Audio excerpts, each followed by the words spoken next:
non seulement cette une est très belle, elle est esthétique, non seulement il n'y a pas de blasphème, mais ça va beaucoup plus loin que ça. Elle montre la progression de l'Église catholique, ce qui est très important. Je rappelle que le pape François s'est prononcé en faveur de l'union civile pour les homosexuels. C'est une grande première. Sous Jean-Paul II, il n'y a encore pas si longtemps, il ne reconnaissait même pas l'existence des homosexuels. Donc au contraire, je trouve que c'est une avancée très intelligente. C'est une très belle et très intelligente, très progressiste. Et je suis tellement choqué par le sondage que je viens de voir. 80% des gens qui sont choqués.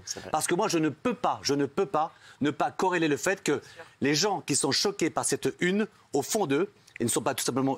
Il n'y a pas tout simplement un relent d'homophobie. Je n'y vois. Non, pardon.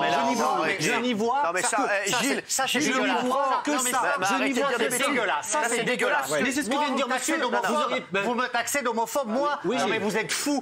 Pourquoi ça, c'est dégueulasse. Je ne mets pas ça du tout. Retirez. Retirez. Non, mais là, vous pouvez pas. Je suis pas homophobe. Mais ce que tu viens de dire, Gilles, les gens qui prennent le train n'ont pas à voir Bilal Hassani qui pourrait représenter peut-être la religion catholique. J'espère que vos mots, comme souvent, ont dépassé votre petite pensée. Mais franchement, c'est plus grand. C'est dégueulasse. Non, mais ça, c'est dégueulasse. Pourquoi c'est choquant? Pourquoi c'est choquant? Parce que la religion, pour moi, je vais vous le dire, j'en ai marre de vos discours policiers. La religion, pour moi, c'est l'intime. Et j'en ai marre qu'on expose la religion. Et j'en ai marre, je ne veux pas qu'on expose ça dans les gares. Je ne veux pas d'images religieuses dans les gares. Je vous le dis, dans les gares, on se transporte. Il y a plein de gens. On n'a pas à m'imposer de la religion dans une gare. C'est ça, c'est interdit. La question que pose Mathieu, elle est intéressante. Est-ce que vous auriez réagi pareil si c'était Madonna? Je vous adore. Mais je vous soupçonne. C'est parce que c'est Bilal et c'est têtu. Dis la vérité. J'adore Bilal, j'adore têtu. Arrêtez. Moi, je vous soupçonne d'avoir fait une marketing parce que vous êtes géniaux pour ça. Eh bien, nous, on te soupçonne d'être homophobe. Arrêtez, Mathieu, merde. Ah non, pas merde. C'est pas parce que tu parles fort. Mais je suis pas homophobe, vous êtes fous, quoi. En tous les cas, tous les propos que tu tiens le disent. Mais vous êtes malade. Non, je suis pas malade. J'ai le droit d'être choqué par une mais arrêtez, putain.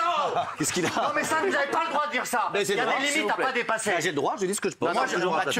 Gilles, c'est pas parce que... Non mais là, c'est dégueulasse. Vous pouvez parler fort, je m'en fous. Vous pouvez pas lui dire ça. Il n'y a pas 80% de gens qui sont homophobes quand ils disent que la RATP... Je suis choqué par ce sondage. Ce que vient de dire Gilles, on ne peut pas m'imposer quand je prends le train de voir la une, Bilal Hassani en une de têtu pour la religion catholique. Pardon, qu'est-ce que je peux y voir d'autre? À 100% avec Mathieu. Merci. Et à force de lutter contre l'intolérance, on devient tolérant.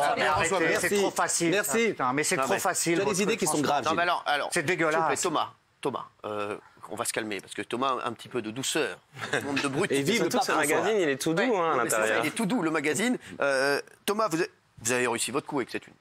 Non mais ça c'est de la presse. Oui, je veux dire, quand vous faites votre une, vous faites en sorte que ce soit une qui soit belle, qui dise quelque chose, qui soit intelligente, qui marque et qui soit achetée in fine pour que l'intérieur soit lu. Parce que derrière cette une, on a quand même tout un dossier sur le harcèlement scolaire, sur lequel Bilal lutte avec nous.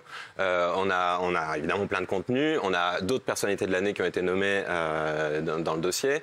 Voilà, l'idée c'est quand même, c'est un magazine, j'en parlais tout à l'heure à Mathieu, parce qu'on est revenu aussi sur la polémique sur est-ce que Bilal Hassani représente les gays ou pas. Et on revient là-dessus dans le magazine. L'idée, c'est de faire un pont, en fait, entre les gens. On n'est pas là du tout pour diviser les croyants des non-croyants, les homos des non-homos, les garçons virils, les garçons folles. Bilal, justement, c'est ça qu'il incarne hyper bien et qu'il a incarné dans une émission populaire d'Access Prime Time. Access Prime Time. À 21h. C'est que, justement, enfin, on n'a plus à choisir aujourd'hui. La représentation gay, elle est multiple. LGBT, elle est multiple.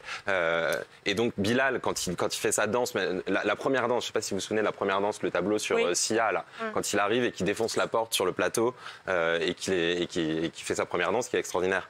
D'ailleurs, il l'a refaite au dernier Prime. C'est ça qui dit en fait, c'est cette espèce de libération que Mathieu n'avait pas à son époque, que même moi j'avais pas à mon époque, je suis entre les deux. Et en fait aujourd'hui, voilà, la représentation elle est multiple, elle est plurielle. Et en fait l'idée, vous aviez reçu à Nice le jeune qui avait été agressé de 17 ans à Montgeron. Le message il s'adresse à ces jeunes-là, à leur dire qu'en fait aujourd'hui, il y a plus de manière d'être un garçon normal, il y a plus de manière d'être une fille normale. En fait, on est comme on est.